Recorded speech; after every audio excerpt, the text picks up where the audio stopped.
C'est trop bizarre d'écouter ça va. Toi, T'inquiète. t'avais pas écouté, toi? Si, moi j'ai écouté, je me suis masturbé sur ma voix. Oh, c'est marrant de s'écouter. Ah ouais? Ah non, je vais avoir 2 semaines. Ah, j'aime bien. Ah, je suis un peu mégalo. Je m'aime, désolé.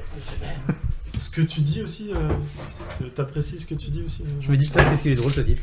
J'aimerais trop être son pote. Attends, il est où mon verre? Du coup, toi, tu vas te mater le film en direct, là, comme ça. Ouais, je suis en train de Tranquille. regarder ça. J'avais pas encore vu, du coup. T'as pas un verre un peu plus propre, Charlie Ouais, c'est peut-être dans celui-là que j'ai vomi. Ah, t'as vomi dans un verre, toi. Est-ce que j'irais pas poser une petite pêche avant quand même? Allez, générique. J'ai vu l'exorciste 2747 fois. À chaque fois, je me marre comme un bossu. Qu'est-ce qu'il est chouette ce film, nom de Dieu! Tu aimes les films d'horreur? Quel est ton préféré? J'en sais rien. Réfléchis. Oh, je sais. Space Jam avec Michael Jordan et Bugs Bunny. C'est pas un film d'horreur. T'as pas vu jouer Michael Jordan? Je voulais te demander, c'est pourquoi le nounours SDF tout petit de crasse? C'est du sang, celui de ma fille assassinée. Et c'est ainsi que la fille devint femme.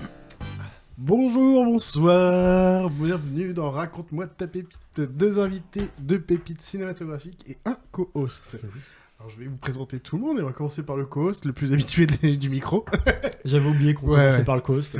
C'est toi Pépé, tu as donné ton nom, on l'a déjà, Pépé. Sexe, Pépé. âge, ton dernier événement sportif que tu as vu en live et le petit nom que ta chérie te donne. Eh bien oui, donc je suis Pépé, j'ai 36...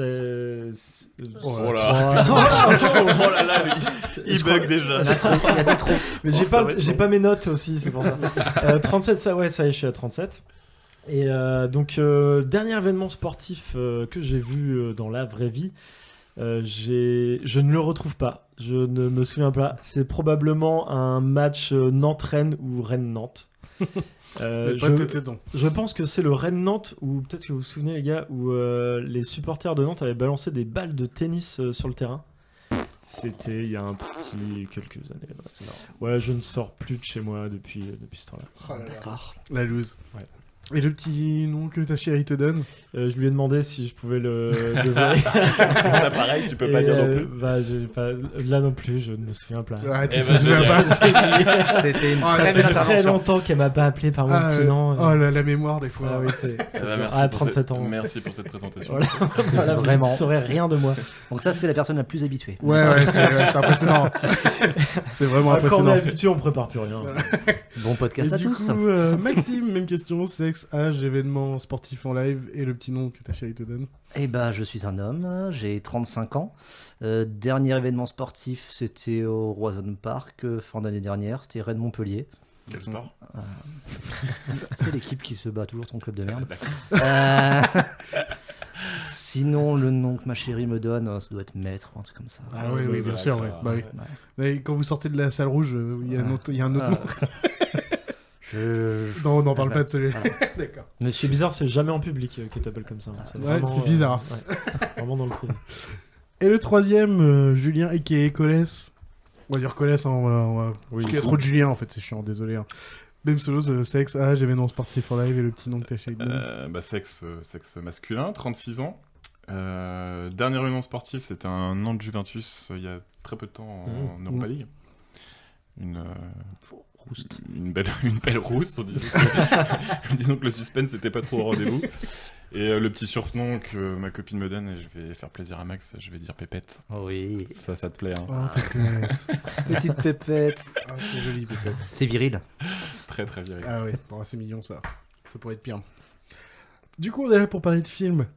Et on va commencer par le film de Max. J'ai un petit générique pour toi, Max.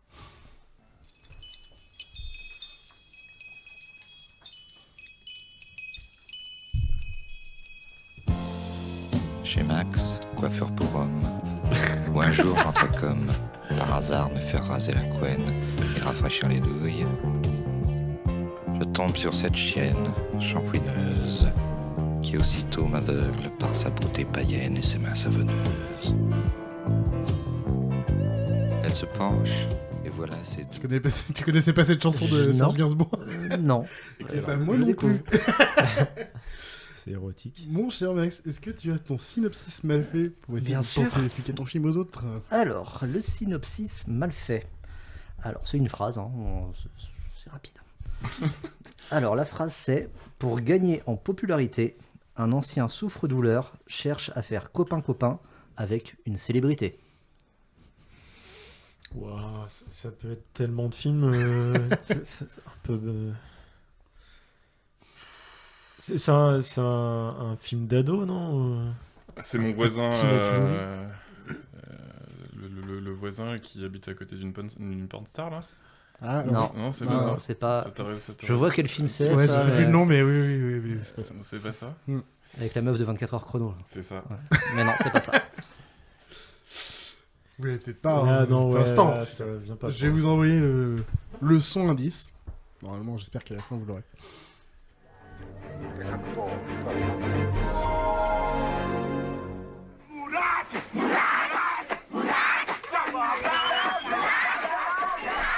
« 1985, mon premier reportage en Afrique du Sud pour Antenne 2.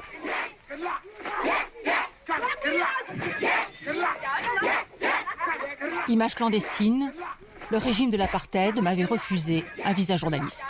J'ai une idée. Mais... Je suivais ces femmes courageuses qui enquêtaient sur des enfants. Madame, monsieur, bonsoir. En Afrique du Sud, l'ex-matricule 466-64 est désormais chef de l'État. Nelson Mandela, qui a passé 27 années de sa vie en prison pour la défense de ses idées politiques, est en effet depuis ce midi le premier magistrat de ce pays, la nouvelle Afrique du Sud. Reportage de nos envoyés spéciaux au Cap, Bernard Lebrun, Alain Saint. Ladies and gentlemen, please remain standing for the singing of the South African national anthem, which will be sung by our very own Zolani Mahola.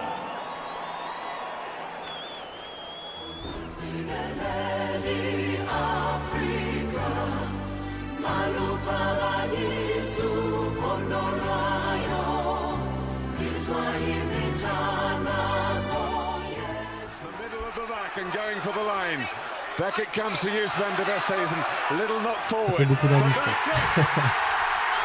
Là. J'ai plus le titre moi par contre. Je vois très bien le film. C'est le film avec Matt Damon. Invictus, c'est ça. Exactement, donc c'est Invictus de 2009 de 134 minutes de Clint Eastwood avec entre autres Morgan Freeman, Matt Damon, Scott Eastwood, Tony Kagoroge, Patrick Mofokeng et plein d'autres. Tout à fait. Voilà. Surtout Tout Matt résumé, Damon c'est et bon. Morgan Freeman. On passe au prochain. Allez, suivant. Et du coup, Invictus, est-ce que tu peux nous dire le vrai synopsis du film et nous expliquer pourquoi tu l'as choisi, Maxime? Alors, pourquoi j'ai choisi? Bah, déjà, c'était pour un petit plaisir à mon co-invité, c'est son sport favori à partir du printemps. Je m'en hein. doutais que t'allais...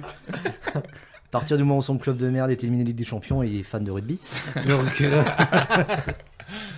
du coup, déjà un petit clin d'œil. Et puis après, c'est parce que déjà c'est rare où les films où il y a du sport sont intéressants. Oui. Souvent c'est de la merde, hein, les 3-0 ou autre. Ouais, bah. À part Didier. Mais bon, c'est Didier, pas pareil. c'était quand même un chef-d'œuvre. Ouais. Mais non, très bon film. Déjà, après de quoi ça parle, les gens le savent. Hein, Bon, non, faut le dire parce qu'il y a nous toujours faire un des petit gens qui résumé, vont, quand même, il y a de toujours la des gens qui le savent on pas. est en 94. Mandela vient d'être élu président. Mais il y a quand même une bonne partie de l'Afrique du Sud qui est encore contre lui. Et du coup, il mise beaucoup sur la Coupe du Monde de rugby 95 pour rassembler son pays. Le rugby qui, à l'époque, est un sport de blanc en Afrique du Sud. Et qui n'est pas apprécié par les Noirs dans ce pays. Et du coup, il essaye de faire que tout le monde s'intéresse, donc il devient un peu... il essaie de se rapprocher du capitaine de l'équipe, François Piénard, qui est joué par Matt Damon. Ils font une tournée un petit peu dans tous les bidonvilles pour faire apprécier le rugby aussi à tout le peuple. Et peut-être aussi intéressant, c'est que c'est une histoire vraie. Ah, oui, voilà, c'est une histoire vraie, bien sûr, mais après, bon, c'est un peu romancé. C'est un peu romancé, mais dans l'idée, c'est quand même... C'est ça. T'as un joueur noir dans l'équipe, Chester Williams, qui est très mis en avant, notamment pour que la population s'identifie à lui. J'ai pas fait la recherche, mais comment ça se fait que lui, il a été accepté dans l'équipe avant? Parce qu'il était bon. Ouais, mais parce que c'est quand même compliqué. Non, mais c'est sûr. Oui, mais parce que c'est quand même compliqué de mettre un noir dans une équipe vue par de blancs, vue par des blancs. L'apartheid est déterminé. Après, c'est voilà, à partir du moment où il peut faire gagner des matchs, il y a un moment. On est moins raciste quand les gens sont moins. C'est ça. On le voit en France, les nationalisations se font plus vite si les personnes sont douées. Et du coup, voilà, donc il y avait une équipe qui était pas du tout favorite à l'Afrique du Sud, qui finit par être championne du monde. Ça rassemble les peuples, tout est bien qui finit bien. Bon, ça c'est l'histoire un peu réelle. Dans la vraie vie, cette Coupe du Monde a été un petit peu entachée de pas mal de choses, que ce soit trucage et surtout... Ça a été un peu... Dopage aussi, beaucoup de dopage. Beaucoup de dopage. Dans l'équipe, il y a au moins 4 ou 5 joueurs qui sont morts, dont le fameux Chester Williams. Il y a beaucoup de Madi Charcot aussi. Voilà. Ils en parlent pas, ça, dans le film? Oh, non, bah non. Non. Pour le coup, c'est un très beau film, mais Clint Eastwood, je suis pas très fan de ce réalisateur. Parce qu'il voit juste le côté, il voit les bons côtés de ce qu'il veut. Après les films, il voulait raconter une belle histoire. Non, le film est super quand même. Après le film date de 2009, les maladies et les morts sont arrivés un peu après. Comment il s'appelait déjà le capitaine là, François Piénard, non mais lui il a pas eu. Non, lui il a rien. Comment il s'appelle celui qui a la maladie de Charcot là? Il y en a eu plusieurs. Van der Westhuizen, non, c'est pas ça? Je sais plus les noms. Ils sont en 3 à avoir la maladie de Charcot, dont un qui en est mort. Il y en a 2 crises cardiaques, dont Chester Williams. Il y a eu beaucoup. Après, il n'y a pas eu de preuve mais bon, a priori, la stat est forte. La stat est quand même assez importante. A priori, à cette époque-là, vivement qu'il fasse la suite, Invictus 2 pour c'est ça. La demi-finale c'était contre la France, les joueurs français ont bien dit qu'il y avait quand même un gros problème d'arbitrage aussi. Après quand on perd, toujours facile de le dire, mais donc on voilà. Pas comme ça les Français. Il y avait des gros intérêts politiques derrière. Et... Il fallait la belle histoire, donc voilà. Mais après le film en lui-même est plutôt intéressant. Les scènes de rugby dans le film sont pas les plus intéressantes. De mémoire, elles étaient pas très très bien réalisées. Non, mais après, c'est très compliqué de mettre du sport. Et surtout le rugby, je pense encore plus que certains. Même tous les sports. Tu regardes les scènes Didier, qui est quand même, c'est quand même un bon film. C'est pas réaliste. C'est vrai que c'était plus dans le mode comique. Là, c'est plus en mode réaliste, mais c'est vrai que c'est très très rare d'avoir des choses de sport bien réalisées. En vrai, de toute façon, le rugby, c'est juste une excuse pour parler vraiment de l'apartheid, enfin la fin de l'apartheid. Tout à fait, l'apartheid, excuse-moi. Tu sais, c'est le combat noir et blanc dans tous les niveaux. Tu sais, tu vois au niveau des gardes du corps, où du coup, Mandela va un mix. Il y a l'ancienne équipe de Mandela, de la garde du corps, qui l'accompagne du coup en tant que président. Il y a l'ancienne équipe de l'ancien président qui était à fond contre Mandela, qui est aussi associée. Au début, ils peuvent pas se voir. À la fin, ils commencent à s'apprécier. Voilà. La famille aussi du capitaine François Piénard, qui est très très très contre Mandela à la base, qui finalement, vu que ça se passe bien, change un peu son fusil d'épaule. Mais voilà, c'est histoire de montrer la fracture qu'il y avait dans le pays, même après l'élection de Mandela, et même après la Coupe du Monde. Ça dure même encore maintenant. Même encore maintenant, on va pas se leurrer. Puis en même temps, tu changes pas ça en 30 ans pour le coup. C'est sûr. Et après, du coup, le film est sorti en 2009, juste un an avant la Coupe du Monde de foot en Afrique du Sud aussi. Oui. Ils ont eu moins de succès pour l'Afrique du Sud. Pour le foot, on y croyait moins. On y croyait moins. De foot non plus. Après, ils ont quand même fini moins ridicule que la France. Mais oui, cette année-là, oui, on peut pas. Mais non, c'est un très bon film. Puis voilà, porté par 2 grands acteurs, Freeman et Matt Damon, qui ont tous déjà rien que à l'affiche, tu sais que ça va être bon, quoi. Les 2 ont eu l'Oscar d'ailleurs. Oui, c'est vrai. Meilleur acteur et meilleur second rôle pour Matt Damon. Et je l'ai vu, la première fois que je l'avais vu en voix française, là je l'ai vu en VO. C'est impressionnant quand Morgan Freeman reprend une voix de la voix de Nelson Mandela pour avoir vu du coup des trucs pour rechercher des sons. La voix est très proche, quoi. Enfin, il a vraiment forcé sa voix. Mandela avait dit, de toute façon, il y a un seul acteur qui peut me jouer, c'est Morgan Freeman. Ouais, puis je crois que je suis assez d'accord. C'est Mandela qui l'a dit lui-même. Ouais. Ok. Après, Poulvord était moins réaliste aussi. Je vois pas pourquoi. Mais je me suis dit, parce que Matt Damon est aussi connu pour être un acteur très petit, et il joue à peu près pour pas trop le montrer, parce que je crois pas que le vrai capitaine d'origine est aussi petit. Non, c'est sûr. Voilà, c'était pas... Ouais. Mais ça va, ça vient pas. Il a fait des entraînements de rugby d'ailleurs, il a été coaché avant de prendre le rôle. Bon, après, de toute façon, on voit que c'est pas son métier, hein, c'est mais pas son métier, il est costaud et tout, mais oui, voilà. Ah, puis, mais tu le vois pas forcément jouer au rugby. Tu le vois, Bah, on le voit sortir courir, le ballon et faire 2-3 passes. Quoi. Bah, c'est tourné pour pas le montrer, faire C'est non ça. plus. Il n'y a pas un truc des de plan doubleurs. séquence de 5 minutes de rugby. Hein, il est doublé par un mec de 2 mètres, sûrement, sur les plans larges. Je suis même pas sûr en vrai. Ouais. Je suis même pas si sûr. Non, je suis montré. Bah, l'avantage, c'est que le match contre la France, c'était sous des trompes d'eau, donc on voit pas trop le rugby. Ouais, ça avait l'air d'être horrible hein, comme match. Hein. J'ai regardé un peu vite fait, du coup. Tu t'es tapé le match du coup? Non, je me suis regardé juste 5 minutes du match, je pense. Afrique du allé Sud. loin dans le Bah, juste pour voir en fait si c'était vraiment à ce point-là la c'est pluie, ça, parce que quand ils le montrent dans le film, c'était vraiment horrible. Et en fait, oui, c'était vraiment Ouais. horrible. Bah, le horrible, match a quoi. été reporté d'1 heure ou 2 Ouais, heures. un truc comme ça, Il et- fallait absolument que ça se joue là pour avantager un peu l'Afrique du Sud aussi, qui avait plus un... Et le terrain, il était ignoble. Hein. C'est ça. J'ai regardé 5 minutes, mais genre, j'ai boosté vers les 70 dernières minutes, quoi, pour voir la gueule du terrain et tu fais, oh la vache, c'est de la boue, quoi, c'est n'importe quoi. mais bon, ils gagnent quand même, hein. C'est ça la finalité. C'est ça, ils battent ils battent la Nouvelle-Zélande en finale, la Nouvelle-Zélande de John Alomu, qui était l'épouvantail et qu'il fallait absolument éviter. Et ils ont réussi à les battre. Ah oui, en plus, c'est l'époque John Alomu. C'était les débuts de John Alomu, tout à fait. Qui lui aussi est mort. Qui lui d'ailleurs. aussi a mal fini, mais lui c'était pas une. Enfin, c'était peut-être aussi lié au dépage, non? On sait pas. On sait pas trop, mais oui, c'est vrai qu'il a fini un Pas peu le plus type tôt de maladie. que prévu, quand même. Non. C'est ça. Il joue vraiment dans le film ou pas John Alomu, Non, je sais pas, c'est pas. C'est quelqu'un, ouais. Et d'ailleurs, j'ai vu que Chabal, on lui avait proposé de jouer dans le film, hein, il a refusé. Ah ouais, pour faire. Pour faire un joueur de l'équipe de France, Ouais, ouais. je pense. Ah ouais.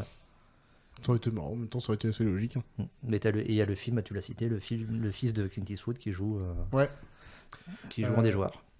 Joel Stransky, pour le coup. Ouais. Et je crois que c'est celui qui...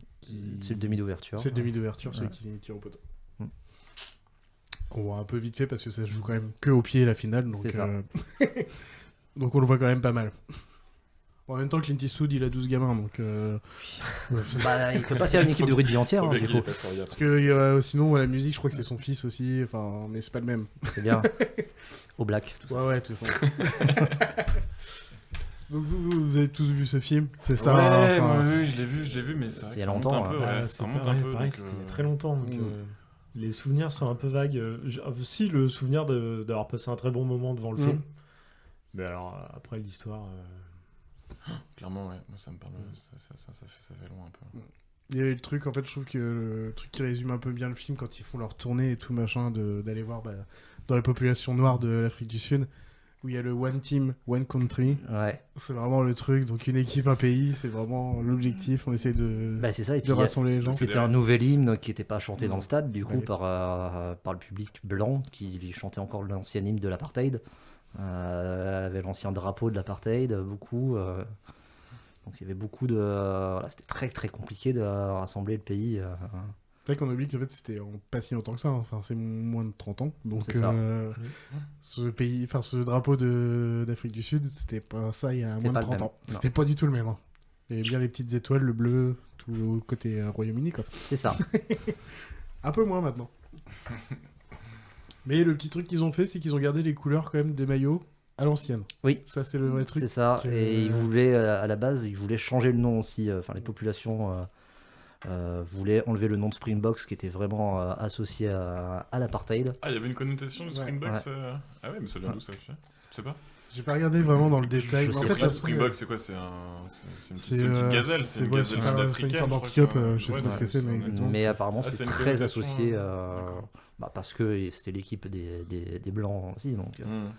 ils voulaient changer le nom, ça avait été voté. Mandela, est venu en fait pour essayer d'arrêter ça en fait Ouais. pour le coup parce qu'il savait que si en même temps aux blancs on leur retire le drapeau, l'hymne, Ouais.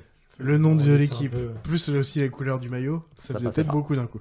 ça passait pas. C'était un peu le petit consensus. On garde donc du coup les couleurs du maillot et le nom de l'équipe, mais on a changé l'hymne et le drapeau. C'est ça, et toute l'équipe de l'ancien président qui travaillait du coup au palais à l'époque s'attendait à se faire virer le premier jour de Mandela. On le voit arriver dans les locaux, il les convoque tous. Ils avaient tous déjà fait leur carton en disant tous se faire tège.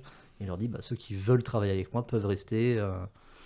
Ce qui ne se fait même pas en France actuellement. Quand il y a un changement de président, tout le monde dégage. Oui, mais oui. là, il y avait un contexte, ils voulaient faire passer un message. Exactement, en montrant c'est que tout ceux pour qui ça, veulent travailler à l'unité, ils peuvent tous rester Ouais. ici. Quoi. Surtout que je le dis aux gens, parce que là, nous on enregistre le 20 mars, mais ça va sortir en septembre, donc là on est en pleine grève des retraites et tout. On vient de se taper le 49.3, donc nous... En septembre, on sera encore en pleine grève des retraites. Ça va continuer. En pleine guerre civile.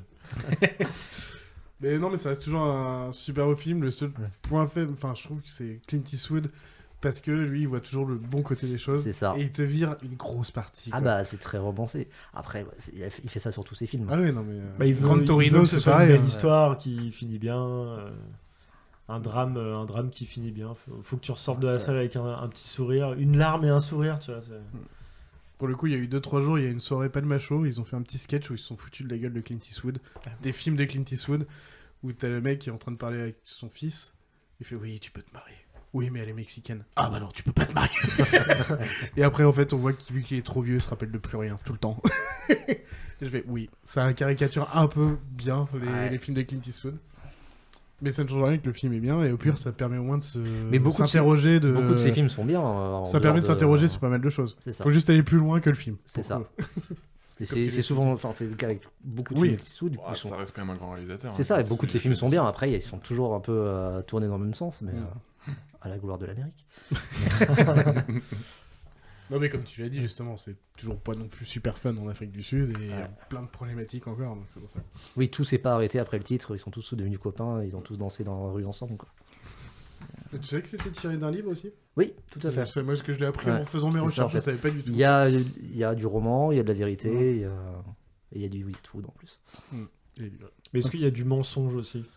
Est-ce que Je pense que c'est plus tu caches des réalités plutôt que tu. il cache des choses, mais peut-être qu'il détourne aussi. Enfin, je me pose juste la question. C'est peut-être qu'il a, en voulant romancer, il a peut-être raconté des conneries. Alors ça, aussi, je l'ai pas vraiment non plus, mais je pense que c'est plus ça, c'est plus cacher la réalité. C'est ça, oui, parce que même à l'époque, Après, tu sais pas tout. c'était un peu vendu comme ça. Hein. Il fallait une belle histoire autour de cette Coupe du Monde. Donc, Mais c'était marrant parce qu'au début du film, on voit en Afrique du Sud, Angleterre, où dans le public, les Noirs qui sont présents au stade supportent l'Angleterre pour que l'Afrique du Sud perde. Ils veulent voir l'équipe des Blancs d'Afrique du Sud se prendre une rouste, ce qu'elle se prend. Oui, c'est vrai que. A priori, elle se prenait des belles roustes juste avant la Coupe du Monde. Ça a l'air d'être compliqué. Hein. Même contre les plus petites équipes, au pire, elle gagnait, mais pas non plus. Non, c'était. Ça me fait bizarre parce que je suis le rugby, mais pas non plus depuis 10-15 ans. Ah bah, de toute façon, à l'époque, moi j'avais 8 ans, toi tu en avais 5 du coup. 6. Non, S'il te plaît, 95, 6. Pépé, on avait 30. Mais il ne savait pas encore les compter non plus. 29, 30, je sais plus. Mais oui, non, mais bien sûr. Mais même juste, j'avais pas l'impression. Pour moi, l'Afrique du Sud, c'est une très grande équipe de rugby. Et du coup, tu zappes facilement qu'il en fait 15 ans plus tôt, c'était pas ouf. C'est ça. Mais ils ont une Coupe du Monde. Volée, peut-être. C'est la seule qu'ils ont d'ailleurs ou pas? Non, ils ont gagné une autre depuis. Pas longtemps. Enfin, pas longtemps, je veux dire, il y a pas si longtemps que ça, il y a 2 ou 3 Coupes du Monde, non? Je pense qu'elle est en rugby. Bah, toi qui es fan. Je suis calé, mais que depuis 2-3 ans. Quoi. Donc, ça fait longtemps que le PSG se fait humilier en 8ème. Tu l'as vu venir, Je le vois en plus en face de moi. Mais peut-être quand ça sera diffusé, on sera peut-être champion du monde aussi. Peut-être qu'on aura aussi volé notre Coupe du Monde à domicile. Oh non, je la sens bien là. Ouais. Non, ils sont bien lancés. Ils Là, on font a une un belle bon équipe. tournoi à destination là. Je t'invite à regarder un peu de rugby aussi, toi. Tu vas te régaler. Il y a beaucoup d'arbitrage maison en rugby quand même en général. Franchement, de moins en moins. À l'époque, je sais pas comment ça se passait, mais maintenant, t'as l'arbitrage vidéo. Au rugby, ça marche beaucoup mieux qu'au foot. Les arbitrages vidéo, dans les destinations, il y en a eu quand même. Ouais, il y en a, mais toujours des compliqués. C'est toujours des fois compliqué. Des fois, t'as des décisions qui sont très compliquées, mais sur rugby, ils arrivent quand même à trancher plus facilement qu'au foot. Ils étaient obligés de mettre ça, t'as vu. Enfin, même quand tu vois la vidéo, t'es là. Bon, même au ralenti dans tous Ouais, les angles, t'es pas sûr. Quand t'as 15 mecs qui sont en tête là-dessus et que là, il n'y a plus le ballon, tu fais comment il peut juger. Sacré sport de Guézou. C'est un sport d'amour, ils se font des câlins. Je crois qu'on va finir là-dessus, non, sur ce film. Merci beaucoup, Max. Merci, petit Daniel. De rien. J'ai envie de le revoir. Ouais, bon, allez-y. Merci pour le clin d'œil. Ouais, t'inquiète, c'est pour toi. Je l'ai vu sur Amazon Prime. Disney+, non? Ah oui, Disney+, ouais. Disney+. Ah, tiens, avant d'enchaîner sur autre chose, ça m'a fait penser à une série où on parlait des difficultés à filmer le sport au cinéma. Il y a une série qui est pas mal, c'est Ted Lasso, je sais pas si vous connaissez. J'ai Alors entendu c'est très un peu niais parfois parce que c'est très. Apparemment, elle est pas mal, ouais. J'en ai entendu parler. C'est vraiment du feel good, très feel good. Alors ça parle de dépression, mais c'est feel good quand même sur la fin. Et en fait, justement, ils essayent quand même de faire quelques séquences en filmant des matchs de foot. Et c'est pareil, tu vois que même aujourd'hui, tu vois, après des années à essayer de faire des films sur le sport, encore aujourd'hui, ils n'arrivent pas à faire des trucs propres. C'est compliqué. Ça se voit tout de suite que c'est très fake. compliqué. Et le foot, je pense que c'est encore plus compliqué. On peut le dire quand même, on a un ami ou une connaissance, comme vous souhaitez le dire, mais qui a joué dans les seniors quand même. C'est un ami de Solès. Et de la poire. Et oui, il était on a un pote qui a joué dans les seniors. Son équipe a été choisie pour être l'équipe en face. Une belle pépite ce film aussi d'ailleurs. Ouais, une belle bouse. Une belle bouse. Ça, c'est pas de sa faute. Non, c'est pas de sa faute. N'en dis rien, Maxime. Bon, on va passer à l'entracte. Et là, pour le coup, je crois que je vais pas faire plaisir à Maxime, mais je vais faire plaisir à Colès sur la musique de l'entracte. Oh. C'est bon ça. Pour info, ils viennent de se prendre 2-0 quand on a tourné hier contre le Stade Rennais. Je pense que le public s'en fout de ce que tu me racontes.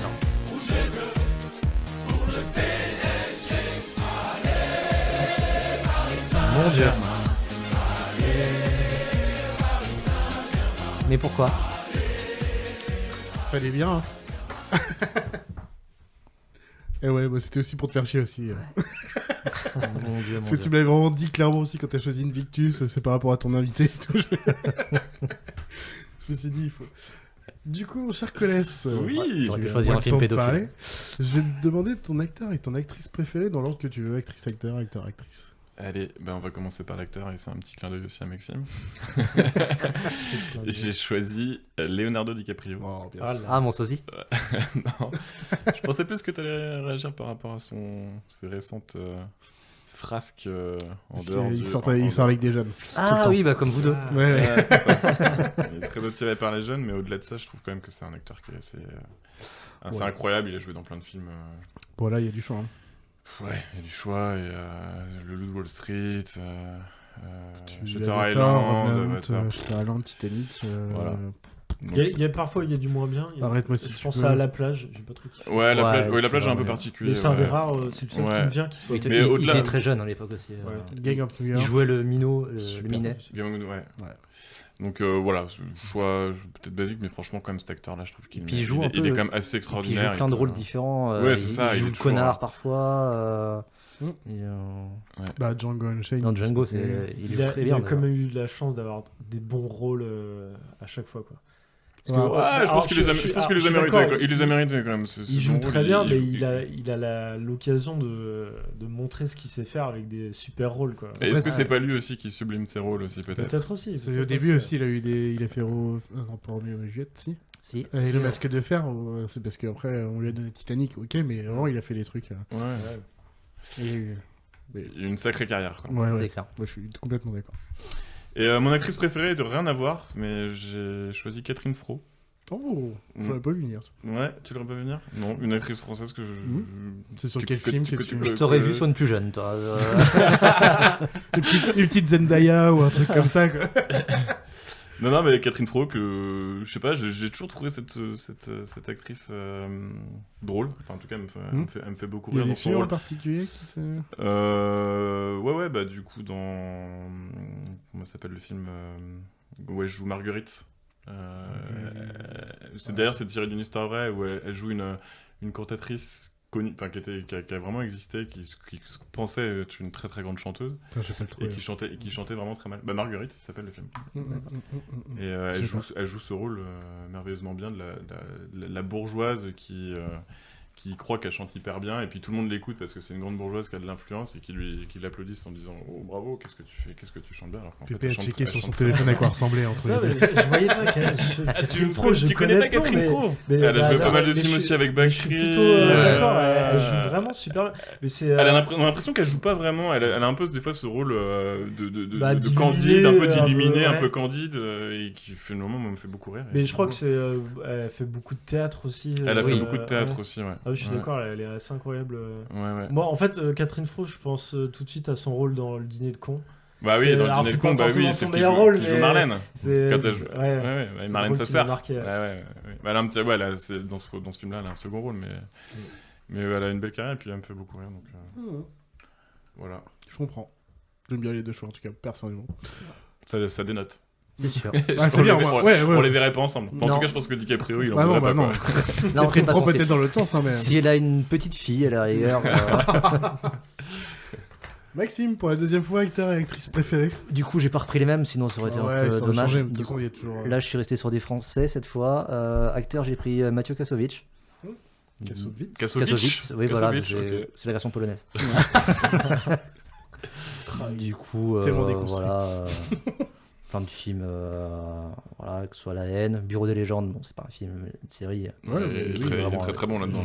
Cette série, la série est géniale. La série est géniale. On me l'a survendu cette série. Tu l'as pas vu? En fait, j'ai regardé la première saison il y a pas longtemps là. Ouais, c'est bien, mais on me l'a trop vendu et je vais continuer. Ouais, franchement, accroche-toi. C'est une série vraiment réaliste sur. Ouais, par contre, sur le contre-espionnage. Puis c'est un putain de réalisateur aussi. Et réalisateur. Ouais. Et La Haine, dernièrement, quelques années, Le Chant des loups qui était vraiment pas mal aussi. Oui. Non, il joue dedans. Ah oui, il joue dedans. Avec comment il s'appelle, François Civil, Marcy, je sais plus qui d'autre. C'est un très beau film ça. Dans le prochain Mousquetaire là qui va sortir bientôt, je crois. Le gros blockbuster français un peu action Mousquetaire où il y a Vincent Cassel, je crois. Il y a aussi François Civil qui joue D'Artagnan. Kassovitz, Cassel et Pio Marmaille qui joue les trois autres mousquetaires. Ah, il joue les trois d'un coup. Non, c'est la liste. C'est en train d'être. Mais ouais. Mais de toute façon, Kassovitz, oui, ça fait un bout de temps. Et en plus, lui, il fait vraiment. Il choisit ce qu'il veut. C'est ça, il est engagé. On le connaît depuis La Haine. Après, l'homme, il plaît ou il plaît pas, mais en tout cas, c'est sûr qu'il est clivant. Il est clivant. Et l'actrice L'actrice moins clivante, je pense, Virginie Efira. Un petit coquin, Bon, je comprends. Non, mais elle a commencé un peu dans des films un peu où elle jouait un peu la sotte de service. Et la blonde, quoi. C'est ça. Mais vraiment, maintenant, j'ai l'impression qu'elle fait zéro fausse note dans ses choix de films. Puis ce qui est fou, c'est qu'elle a commencé à présenter un télécrochet, non? Elle présentait Popstar ou La Nouvelle Star. Nouvelle Star, et puis avant en Belgique, elle c'était une présentatrice. C'est ça. Parce que Nouvelle Star, elle avait déjà fait ses heures dans d'autres choses, mais je sais plus. Mais en Belgique, elle était Miss Météo dans. Oui. Mais elle est arrivée sur. C'est ce qui est populaire pour la France. Ouais, c'est ça. Mais elle est arrivée sur le tard en tant qu'actrice, il me semble. Et elle a eu son César il y a pas longtemps. Pour Revoir Paris. Ouais, putain, je sais plus le film, je sais plus, je l'ai pas vu. Je crois que c'est pour Revoir Paris. Même avant, il y a eu Adieu les cons qui était génial avec Dupontel. J'aime beaucoup cette actrice qui peut jouer un peu tous les rôles. T'es validé. Mais la pause, c'est vrai qu'elle était ancrée dans la meuf comédie romantique, dramatique ou comédie. Voilà, c'était le film. Puis la blonde un peu. Le film avec Pierre Ninet à l'époque, 20 ans d'écart. C'était pas mal d'ailleurs aussi. Ouais, qui est pas un mauvais film. Et le problème, c'est qu'elle en a fait 15 ans. Bah ouais, elle faisait beaucoup ça. Mais après, c'est parce qu'on lui donnait que ça. Et bah du coup, on va passer à la question entracte pour tout le monde. Et on va commencer pour mon cher Pépé. Quel est le dernier film que tu as vu au cinéma? Eh ben, je vous disais tout à l'heure que je sortais plus de chez moi. Je vois pas pourquoi ça changerait pour le cinéma. Je vais pas au stade, je vais pas plus au cinéma. Charlie Chaplin. Non, moi. Le jour de la sortie. L'avant-première. Présent, hein. Non, bah, j'arrive pas à me souvenir. Je pense que. C'est La Patte Patrouille avec tes enfants. Bah, alors, c'est soit La Patte Patrouille, soit Dune. Non, c'était Dune alors. Bah, c'est Dune alors, ouais. De 2021, pardon. Ouais. Donc ça commence à dater. Mais parce que je fais autre chose, je vais au théâtre, Te justifie pas. C'est encore pire. Non mais en fait, je pirate, je peux le dire, je peux l'avouer. Sur des sites de druides. Je vais sur des sites de druides voir des films, même parfois ils sont encore au cinéma, je peux les voir chez moi. Oh là là. Donc je préfère payer pour aller voir un artiste sur scène plutôt que... Cette justification est très mauvaise. Tout à fait.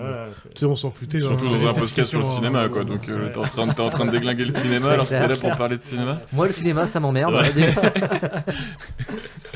Du coup, mais je vais répondre aussi à cette question. J'ai été voir The Fabelmans juste ce vendredi, donc il y a 3 jours. Ouais, c'est dans ma liste. C'est un super film de Steven Spielberg pour ceux qui aiment bien le Steven Spielberg version pas action et tout, la partie plus tranquille qui raconte des histoires et tout. Donc c'est son origin story de comment il est devenu réalisateur, romancé, faut pas exagérer bien sûr.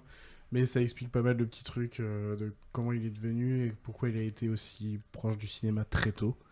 Comment il a eu la possibilité aussi d'avoir des caméras très tôt, parce que son père gagnait quand même pas mal de thunes. Ça aide. Il a, juste pour vous dire, il était informaticien donc dans les je sais plus quelles années, enfin bref.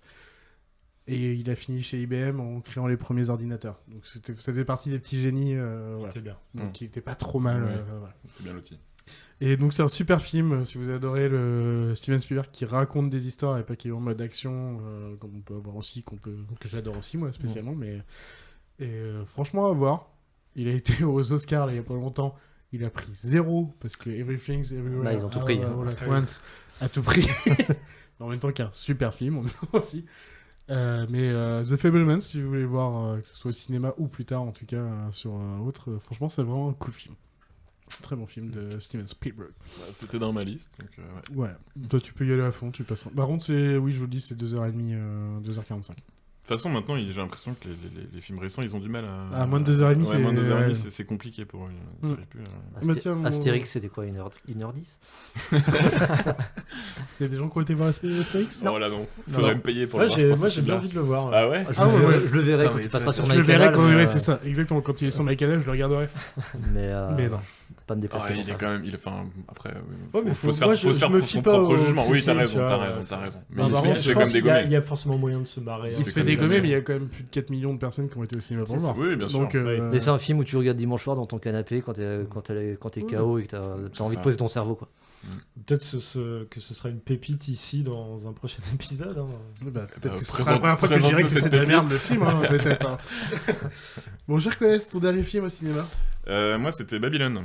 Oh, je l'ai pas vu, ça a l'air trop bien. Encore un film qui parle de cinéma, non? Ah bah oui, un film de cinéma qui parle de cinéma. Ça parle de la création du cinéma et un Brad Pitt pas beau que t'as pas vu? Franchement, si, les acteurs ils sont assez incroyables. Brad Pitt est très fort, Margot Robbie elle joue hyper bien. Un peu vieille. Ouais, trop vieille pour toi. Je suis pas prêt de revenir. Je vous le dis. Tu reviens dans 2 semaines. Ça se trouve en septembre il sera derrière les barreaux donc le podcast aura toute autre saveur. D'accord. Cet enregistrement je vais le sauvegarder. Non mais bah écoute ouais a priori Outre-Manche il a pas eu des super critiques. En France il a bien fonctionné. Et moi je t'avoue que je l'ai trouvé un peu long. Je trouve qu'il dure quasiment 3 heures. Ouais, il y a 1 heure en moins, ce serait pas mal quoi. Il commence hyper bien, il y a une scène au début qui dure 20-25 minutes, une sorte d'orgie, une orgie dans les années 20, dans les années 30 là, qui est assez incroyable et qui est hyper bien filmée avec une musique qui est... Par contre la bande son est vraiment top. Et je me dis waouh, c'est prometteur, ça va donner. Puis ça reste 3 heures de film quoi. Ouais, et puis après le réalisateur m'a un peu perdu, ça part dans des délires un peu bizarres, il y a des scènes à la fin. C'est qui réalise déjà, je sais plus, tu sais. Bonne question, faudrait que je vérifie. Non, comment il s'appelait? Je sais plus, c'est pas grave non plus. Comment il s'appelait ce petit bonhomme? Parce qu'il a fait plein de trucs, je sais que... Damien Chazelle. Ah, c'est Damien Chazelle. Bah oui, du coup, Whiplash et tout. Oui, je crois que c'est ça. Bah oui, c'est le mec de Whiplash. Je vois Pépé, on a parlé de Whiplash justement, c'est pour ça que tu l'as un peu présenté dans un... La Land aussi, c'est... La Land aussi, oui, du coup. C'est ça. Oui, d'accord. Donc bilan mitigé. C'est vrai que c'est un peu trop tard pour aller voir au cinéma, ça dépend. Ah là, je pense que c'est foutu, compliqué, mais je sais que je le regarderai quand même, parce que... Tu vas pouvoir le télécharger sur les réseaux illicites. Oh, bah, je suis pas comme ça, moi. Maxime, dernier film que t'as vu au cinéma. Alors, moi, c'est un peu comme Pépé, mais quand même moins... Moins Pépé, quand même. Moins Pépé, quand même. T'as l'info. Tu sais ce que c'est. Voilà. C'était l'année dernière aussi, c'était novembre. Je l'ai pas vu. Oh, c'est pas si loin que ça. C'était en novembre. Oui, d'ailleurs, en plus, c'est ce que j'allais dire. Mais... Peut-être dans ces eaux-là. Ouais. Non, c'était plutôt pas trop mal. Alors, pour te dire, en fait... quand on a un enfant à la maison, forcément, les jours où on peut aller au cinéma, on les choisit pas forcément. Oui. On les choisit quand les enfants sont chez les parents. Du coup, là, c'était la semaine où on pouvait y aller. Il y avait ce film qui était pas mal, finalement, et plutôt intéressant, plutôt pas trop racoleur. Oui, parce qu'en plus, J'avais ça un peu parle cette peur. après les attentats de novembre. C'était la recherche, de, voilà. Je sais plus comment il s'appelle. Je sais plus son nom. Un en des tête. terroristes, C'est du ça. coup, c'est la recherche dans les heures d'après, juste après l'attentat, quoi. Mais déjà, ça commence dans la fois où ils l'ont raté, ce terroriste-là, quelques mois auparavant en Turquie, je crois. Et après, il y a les attentats. On voit pas les attentats réellement, on voit comment ça s'est passé dans les services autour, quoi. Voilà. On entend genre, il y a un c'est ça. attentat, blablabla, ou un truc comme ça, quoi, j'imagine. J'ai pas vu le film, hein, c'est pour ça. Mais non, plutôt bien porté par Jean Dujardin qui joue plutôt bien aussi dans ce film. Non, plutôt, je suis seul à avoir vu, c'est ça? Bah En fait, moi j'avais peur que ce soit un racoleur aussi. J'avais peur que ce soit racoleur. Mais non, pas du tout racoleur. Enfin, je crois qu'il y a une bonne critique en vrai. Ouais, il y a plutôt une bonne appréciation du public. Après, il n'y avait rien au cinéma en cette période-là, donc ça aide aussi pour qu'il marche. Non, mais c'était plutôt intéressant. Et d'ailleurs, je crois qu'il doit être arrivé sur MyCanal maintenant. Après, moi, Jean Dujardin, il me déçoit jamais. Même si le scénario est pas fou, j'aime bien le voir jouer, ce gars-là. Donc, bah oui, après j'ai pas tout vu. Mais plus il se diversifie pas mal, parce qu'au début c'était l'étiquette il de l'acteur comique qui faisait rigoler. Il passe de un peu comme Ifira. OSS 117 à The Artist, à Le Dain de. Le Dain, c'est le dernier film que j'ai vu. Ah oui, qui est un peu perché. Bien perché. Mais il a pas un rôle burlesque. Mais il est dans un film de Dupieux aussi. Le Dain. Ah, c'est Le Dain. C'est ça. J'ai pas dit Dupieux parce que j'aurais pas ressortir Dupieux. Là, il joue aussi dans un film où il joue un polar un peu noir aussi, là, où il joue le rôle d'un type qui perd sa fille ou sa femme qui se fait trucider par un mec. Ce mec se retrouve en prison et du coup, en fait, il fait croire, en fait, il fait croire. Il y a le procès de ce gars-là et puis il arrive, en fait, il fait croire qu'il est innocent. Donc il arrive à innocenter cette victime-là, sauf qu'en fait, dans sa tête, il était persuadé que c'était lui le coupable. Et il s'occupe de son cas à la fin. Personnellement. Je vois. Là, je l'ai pas du tout. Là, il est dans un rôle où, il n'y a pas il y a pas d'humour. On est dans un polar un peu noir. Novembre non plus, il n'y a pas d'humour. Oui, en même temps, le thème est compliqué de mettre de l'humour derrière. Et oui, il a joué avec le truc dans la Seconde Guerre mondiale avec Georges Clooney où ils vont chercher Deauville, Dunkerque. Non, c'est un truc sur les œuvres d'art. C'est une compagnie qui va chercher les œuvres, une petite brigade qui va chercher les œuvres d'art pendant la Seconde Guerre mondiale. Ça me parle aussi. Monument, il y a Monument dans le nom du film. Monument Man. Ouais, c'est ça. Monument Man. Que j'avais pas trop apprécié, j'avoue, mais pas ouf. Ouais, ça se regarde. Du coup, on a fini pour l'entracte. Petit générique, on va parler du film de Coolest. Allez. Je t'ai encore trouvé un son avec le nom Julien, parce que ton prénom c'est quand même Julien.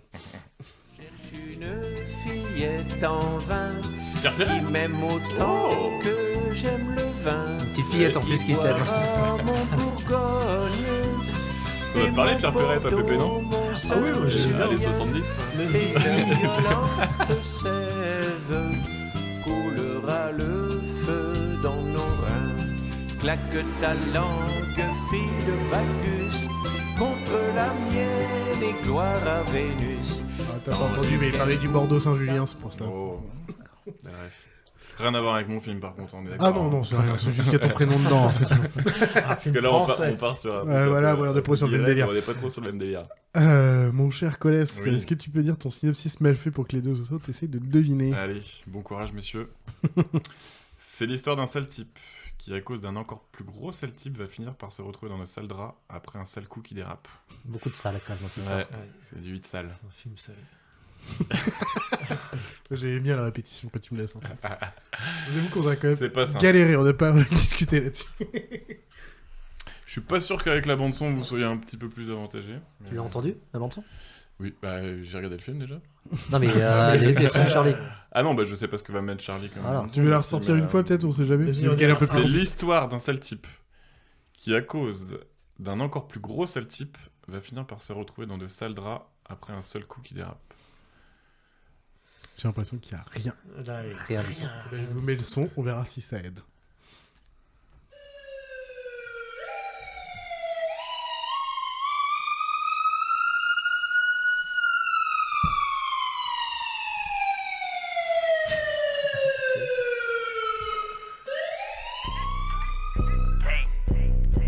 Freestyle. Appelle le dépanneur, appelle le dépanneur, appelle le dépanneur, appelle le dépanneur. Là, t'es parti loin. Là. Eh, toi.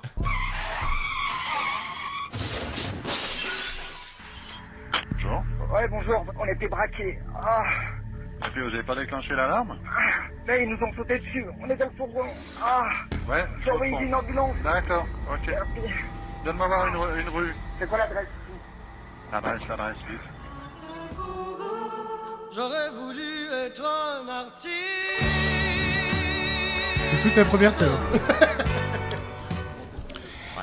Moi, un de mes potes m'a dit... Tu dois surtout pas t'attacher à des choses dont tu pourrais pas te débarrasser en 30 secondes, montre en main si tu voyais les flics se ramener dans le coin.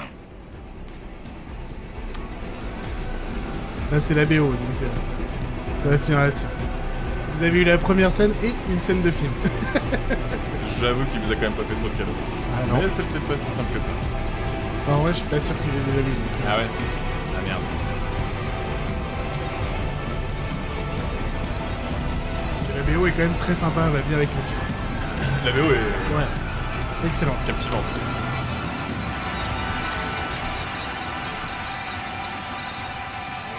On est pourtant sur un... On est pourtant sur un gros classique, je pense, du polar. Si je veux... Il y a un moment, j'ai voulu regarder les 100 films les mieux notés d'IMDb, il était dedans, mais je m'étais arrêté au bout d'un moment. Il était dans les 50e, un truc comme ça. Ah, mais je choisis pas que des merdes. Hein. Il fait partie des meilleurs films Netflix aussi, je sais. Mais Et du coup, c'est quoi le nom du film? Hit. Ah oui, ouais. H-E-A-T. Hit. Ça veut dire chaleur, Ouais. Maxime, pour information. De 1995, de 171 minutes de Michael Mann, avec, entre autres, Al Pacino, Robert De Niro, Val Kilmer, Tom Sizemore, Diane Venora, Annie Brennan, et d'autres, j'en passe. Nathalie Portman aussi. Nathalie Portman, oui, c'est vrai. Qui a... très très jeune. Qui a 14 ans. Ok. J'imagine ok. juste après Léon. Juste après ou Ou juste autour, avant, ça doit être dans les mêmes années. Ah bah, elle a exactement la même tête que dans Léon, quoi. Petit rôle, elle a un rôle très très pas secondaire, marqué, ouais, elle joue la belle-fille de Pacino dans ce film-là. Et bah du coup, de quoi parle ton film, mon cher Colès? C'est pourquoi tu as choisi ce film? Donc l'histoire de ce film, Hit, qui est... Je suis déçu de voir que tu l'ai pas du tout. Mais tu vois, tu l'as peut-être pas vu, mais tu vois un peu, parce qu'il est connu quand même. Ouais, non, mais je l'ai pas. Franchement, ça fait... Enfin, après, oui, il est 95, donc ça fait déjà 28 ans qu'il est sorti, donc... Ouais, je t'ai pas vu, j'ai pas été le voir au cinéma. Mais... Dernier film vu au cinéma pour Pépé. Donc le synopsis, Hit, c'est De Niro qui joue du coup le rôle d'un gangster, d'un bandit. Un bandit quand même qui sait ce qu'il fait, enfin, il est hyper méticuleux, il a une équipe avec lui. Ils partent sur un braquage et sur ce premier braquage, en fait, il leur manque une personne. Donc il recrute un mec qui s'appelle Wayne Gros, qui est aussi un sale type, mais en fait ce braquage tourne mal. Notamment à cause de ce Wayne Gros qui pète un câble et qui tue en fait un convoyeur de fond. En fait, il braque un convoi de billets et puis le mec tue le convoyeur de fond. Donc l'équipe de De Niro se disent qu'il y a pas le choix, faut qu'on élimine les preuves. Donc ils butent en fait aussi les gens qui sont là. Et du coup ça part sur une je sais pas si pour le dire sur une tragédie, enfin c'est un peu... Ce qui fait la différence du coup, c'est qu'au lieu de partir sur juste un braquage, on passe sur aussi du meurtre. On passe sur du meurtre, et puis après on le sent en fait dès le début du film, que c'est un moment qui va faire basculer aussi le truc de De Niro, cette rencontre avec ce Wayne Gros là. Ça va être en fait le début de la fin. Et puis derrière ça, du coup il y a Al Pacino qui lui joue le rôle d'un flic un peu névrosé, complètement hystérique, on va dire complètement hystérique, et puis complètement pris par son boulot, qui va traquer De Niro jusqu'au bout, quoi. Sa vie, ça devient la traque de... Ah bah complètement, de toute façon, Al Pacino dans ce film-là, moi si je suis ce film-là, c'est parce que... Le casting est dingue, déjà. Le casting est fou, les acteurs jouent incroyablement bien. Juste pour même, tu vois, dans les anecdotes que j'ai eues, normalement Al Pacino, donc le flic, devait être un peu genre drogué, coke et tout machin. Ils l'ont pas mis dans le film, ils l'ont enlevé, mais il a gardé le côté survolté et tout. Donc c'est pour montrer quand même le côté du flic qui est vraiment... Il faut que je les chope. Un côté très hystérique. Et donc les acteurs déjà sont fous. Ça se passe à Los Angeles. Tout est tourné en pleine ville. Il y a rien qui est tourné qui est tourné en studio. Il y a une ambiance qui est incroyable. Enfin, le film dure 2h50, mais franchement, en tout cas moi personnellement, à chaque fois que je le regarde, parce que je l'ai vu déjà plusieurs fois, je vois pas le temps passer. Et a priori, ça fait partie des chefs-d'œuvre des polars. Oui, ça fait partie des grands films. Et puis en plus, à l'époque, c'est un peu le grand retour du duo Al Pacino et De Niro. Parce que je crois qu'ils s'étaient... Non, c'est la première fois qu'ils sont ensemble. Mais on a l'impression... Ah oui, qu'ils jouent ensemble. Parce que dans le Parrain, ils jouent pas... ils jouent jamais ensemble, vu que c'est pas la même timeline. Figure-toi que Al Pacino, De Niro, t'as l'impression... Enfin, moi aussi, personnellement, je pensais que... Ils étaient un peu indissociables, mais finalement, ils ont pas joué dans beaucoup de films ensemble. Le Parrain, donc le deuxième. Il y en a qui jouent l'enfance et l'autre qui joue le présent, enfin le passé et le présent. Donc ils sont jamais vraiment ensemble. Ils se croisent pas. C'est la première fois qu'ils jouaient vraiment ensemble. Ouais. Et ils se recroisent après sur Irishman de Scorsese, mais c'est un long film de 3 heures aussi. Exactement, qui était que j'ai trouvé un peu plus long, un peu plus longuet. Mais celui-là, franchement, je trouve qu'il prend au trip. Ouais. Les 2h50, tu les vois pas passer. La bande-son est assez folle, les personnages secondaires sont aussi assez incroyables. La dualité aussi entre De Niro et Al Pacino est assez incroyable parce que Michael Mann, qui est le réalisateur de ce film-là, joue aussi beaucoup là-dessus. T'as ce truc entre le duel entre, on va dire, le flic et le truand, mais en fait ça va un peu plus loin de ça. C'est comme souvent, quand je l'ai lu, tu vois, juste les gens, c'était marqué le jeu du chat et de la souris entre un flic et un malfrat. Mais c'est vraiment ça, mais ça va dans les deux sens. Un coup t'es le chat, un coup t'es la souris. Enfin, c'est vraiment. Ouais, c'est ça, parce que De Niro, lui, en fait, il calcule tout. Enfin, dans ce film-là, c'est un horloger, quoi. C'est un brigand, mais c'est un horloger.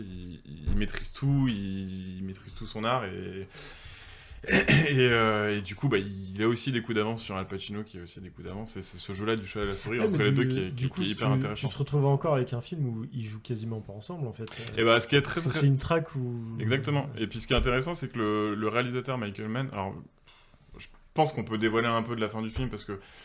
Là, il y a prescription. Je l'ai pas vu, super.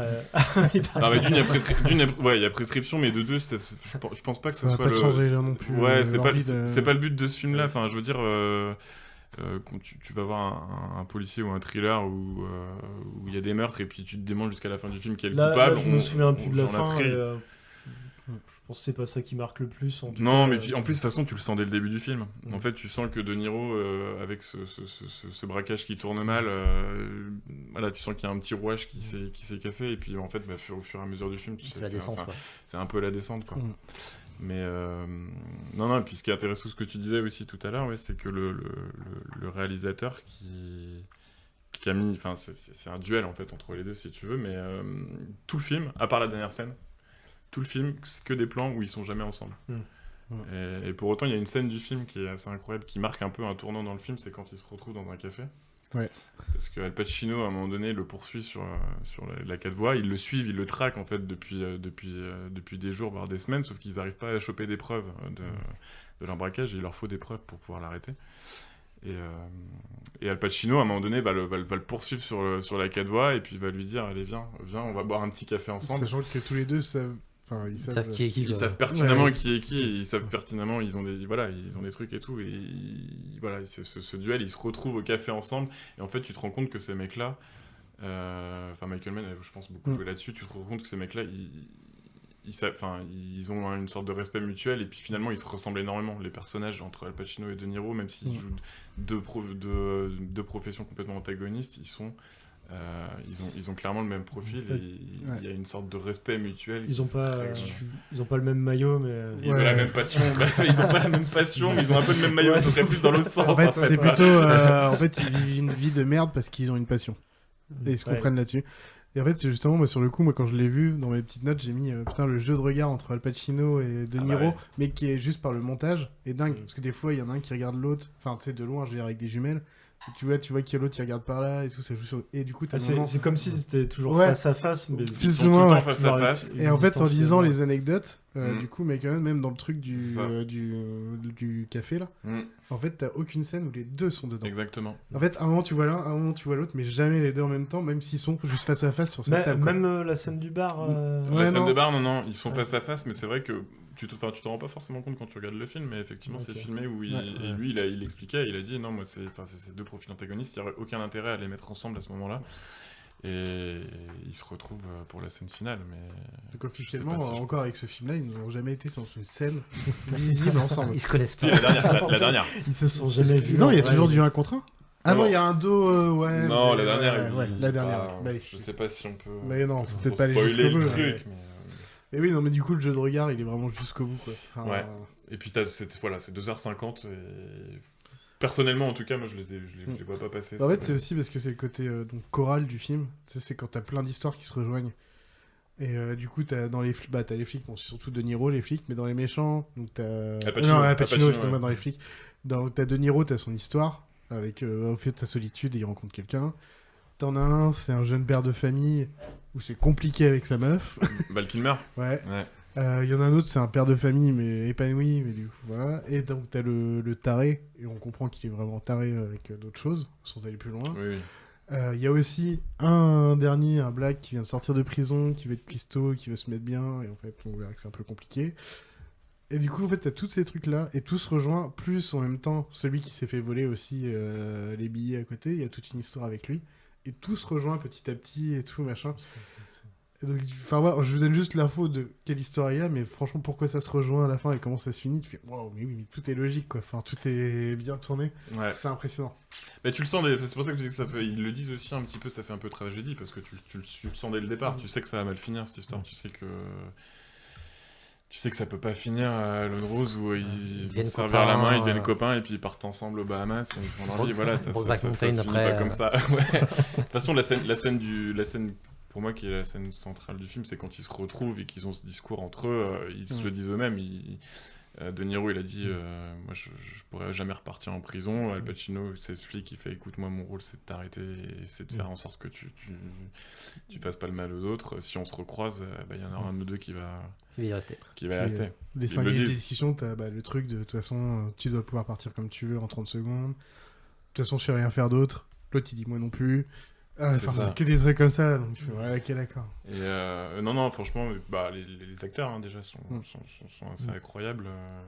Quand je pense qu'au début, ils disaient qu'a priori, ça devait pas être Al Pacino et De Niro, c'était potentiellement Harrison Ford ou Kevin Costner. Je l'ai pas cette info, spéciale. Ouais, Harrison Ford ou Kevin Costner qui devait jouer le rôle de Niro. C'est des bons acteurs, mais c'est vrai que quand tu vois le film, les deux se ressemblent. Enfin, déjà de base, je trouve que moi j'avais tendance un peu à les confondre déjà les acteurs. Et dans ce film, il y a des fois je suis là, attends, c'est lequel déjà De Niro, Al Pacino, je bug, alors que en fait après je fais non, bien sûr que oui, mais je bug quand même. Non, et puis oui, dans le film, ils se ressemblent, en fait, ils s'opposent par leur métier, mais ils se ressemblent très, très fortement, quoi. C'est deux mecs virils qui ont une vie très solitaire, tournés vers leur boulot. Il y a pas vraiment de gentil ou de méchant. Le gentil, c'est le flic, c'est Al Pacino. Après, Al Pacino, oui, il a un rôle de gentil, mais qui a quand même une vie un peu étriqué, un peu chaotique, quoi. Toute sa vie passe déjà par le boulot, c'est un maniaque de trucs, il passe sa nuit à aller essayer de débusquer De Niro. Forcément, ça se passe pas très bien avec sa femme. Donc ouais, non, franchement, moi j'ai trouvé que c'était un film qui était assez extraordinaire. Avant de partir sur un truc un peu plus sérieux, mais par contre, il y a un moment, il y a un braquage de banque. Ouais. On est d'accord, à quoi ça sert les cagoules ? parce que tu vois le braquage de banque, ça fait 5 minutes qu'ils sont dans le truc et d'un seul coup ils mettent les cagoules.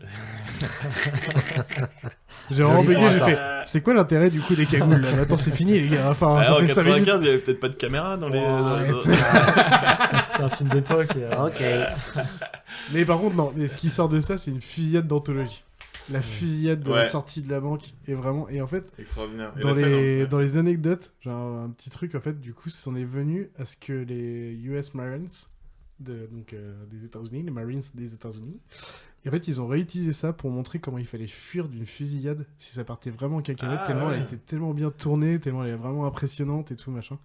Vraiment, cette scène, elle dure très longtemps et c'est très impressionnant. Justement, je me demandais si le film avait un peu vieilli dans les scènes d'action, etc.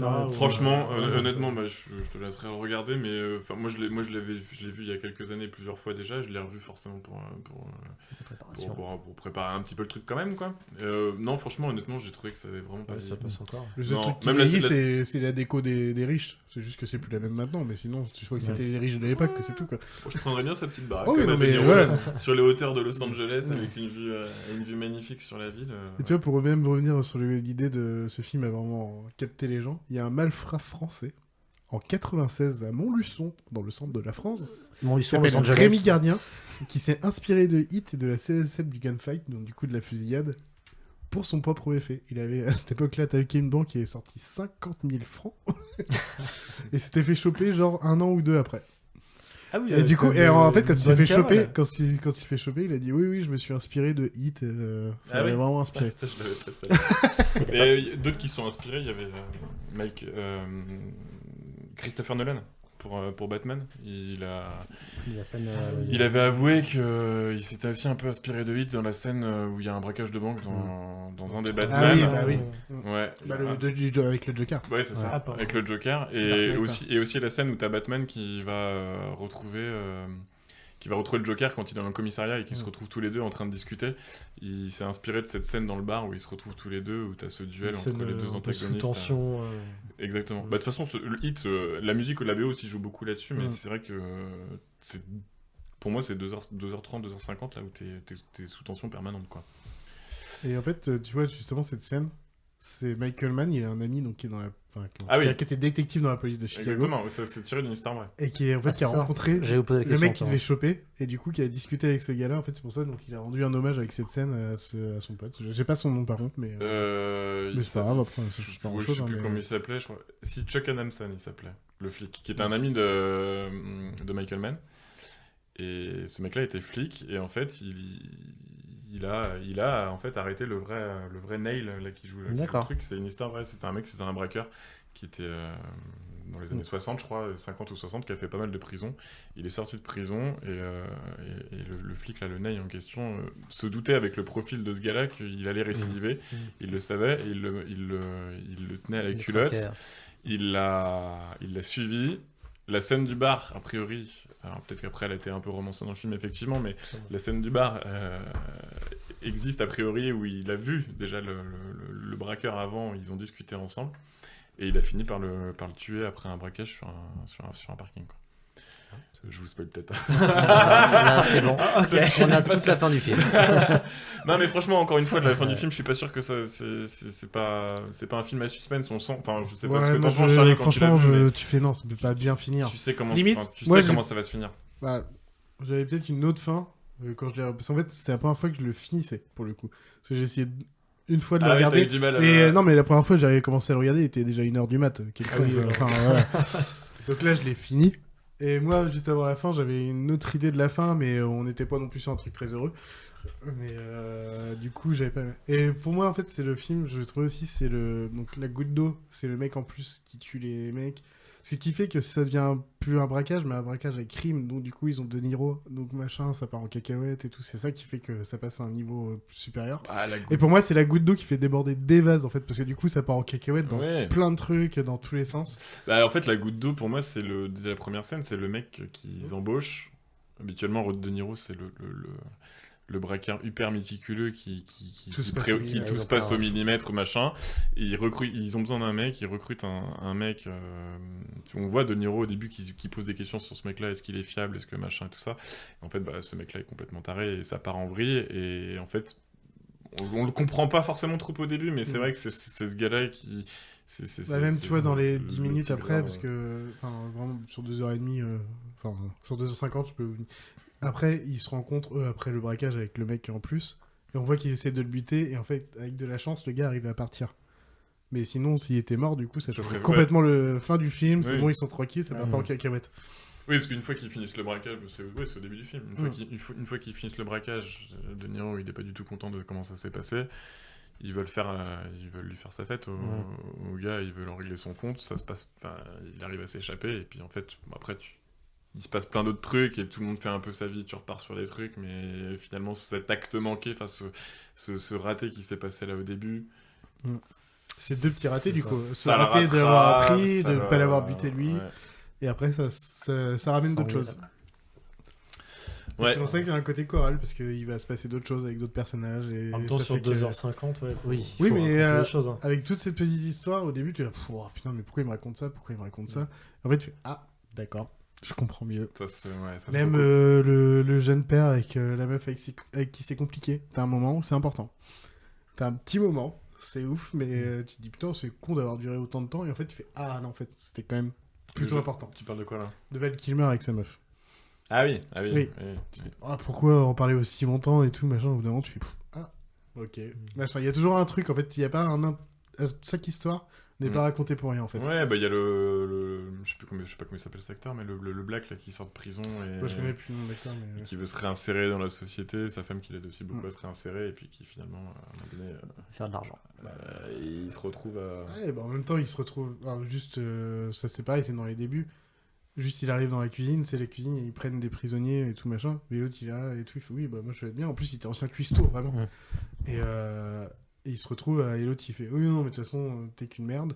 Toi, tu vas nettoyer les chiottes et tout, machin. Et de toute façon, si tu me fais chier, mais c'est-à-dire juste, tu me dis un mot de travers, je dis que t'as fait de la merde et je t'en renvoie en prison. Il dit même pas, genre, tu sais, juste, il a mal nettoyé, genre, il pourrait le faire chier, tu fais, ok, d'accord. Ouais, c'est un exemple de réinsertion complètement ratée, et puis, bon, du coup, le gars, il vrille un peu, quoi. Voilà. Ça part en cacahuète, mais tout est bien fait. Et franchement, il vaut le coup, c'est un très ça bon donne envie de le voir. Et je sais que... Non, mais je disais... je pense que c'est un classique, en fait. Il y a un moment, il y avait... Non, mais franchement, c'est un classique des... C'est vraiment un classique. J'allais dire à des... Non, c'est pas un policier, c'est un... Si, c'est un polar. C'est un thriller. Un thriller, on peut dire le mot thriller. Moi, je dirais plus policier, en vrai. Un polar. C'est pas un thriller. Parce qu'un policier, pour moi, il y a une enquête. Là, c'est... Si, il y a une enquête. Un thriller, t'as un meurtrier. T'as un meurtrier que tu suis, t'essaies de choper. En fait, justement, on a dit plusieurs fois, c'est sous tension pendant plusieurs heures. C'est du thriller avec des courses-poursuites, Hannibal Lecter, c'est un thriller. Moi, je l'ai vu en VHS à l'époque.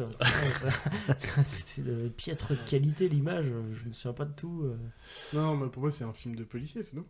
Ouais, par contre, effectivement, c'est pas ce truc où t'as une enquête, tu essaies de trouver le criminel et de comprendre qui est-ce qui a tué qui. Tu sais très bien dès le départ qui est le méchant, qui est le gentil. L'intérêt est pas là. C'est pour ça que raconter la fin du film, bon, on est pas obligé de la raconter, même si vous l'avez certainement deviné, mais elle a pas trop d'intérêt non plus. Oui, elle est pas c'est pas ça qui fait pour moi le. Non, mais c'est comme les infiltrés. C'est comme les infiltrés. Tu vois le côté bon et le côté méchant. Et tu suis les deux. Et tu sais très bien que ça va mal finir.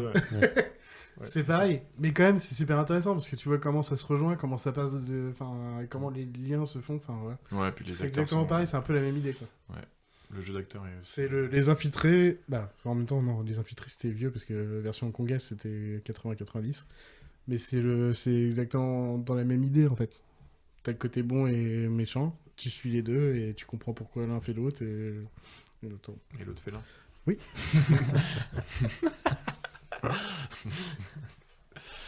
Yes, voilà. On va peut-être pas en rajouter, de toute façon on a déjà bien parlé du film, je pense. Ouais, j'espère que ça vous donne envie de le voir. Y aller à fond. Et il faisait partie du top 20 Netflix il y a pas si longtemps que ça, il y a 2-3 mois dans les films à regarder sur Netflix.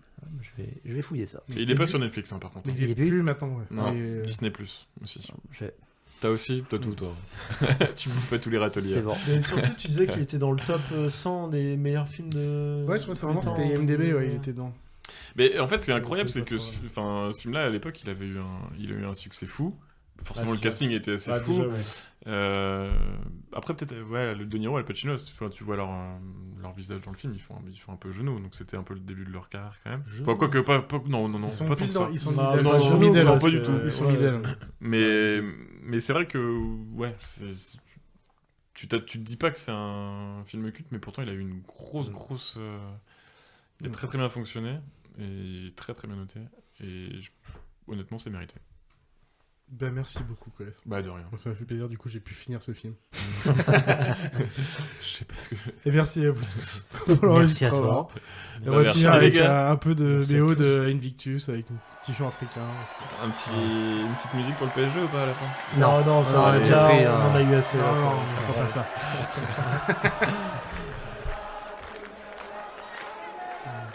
Mais c'est même pas de la musique, c'est juste. C'est un chant. Les supporters. C'est pas des supporters, c'est une tribu qui est en train de chanter. C'est moche. C'est pas la musique de Ryan?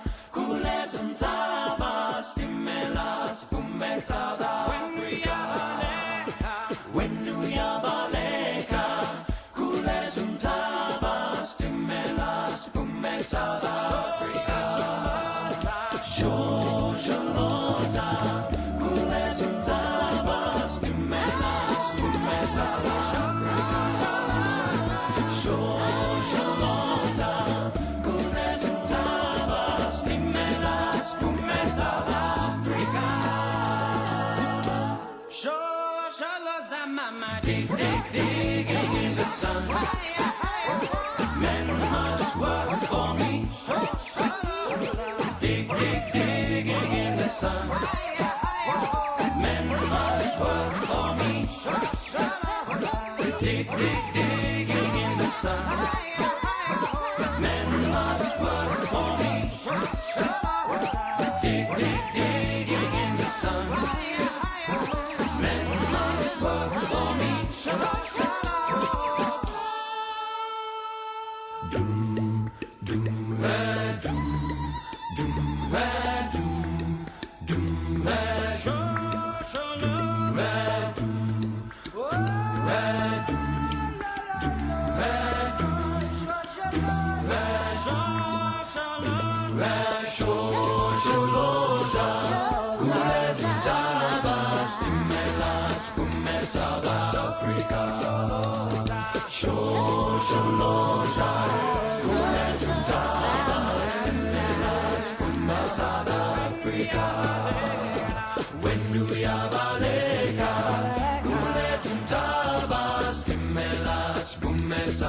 Africa.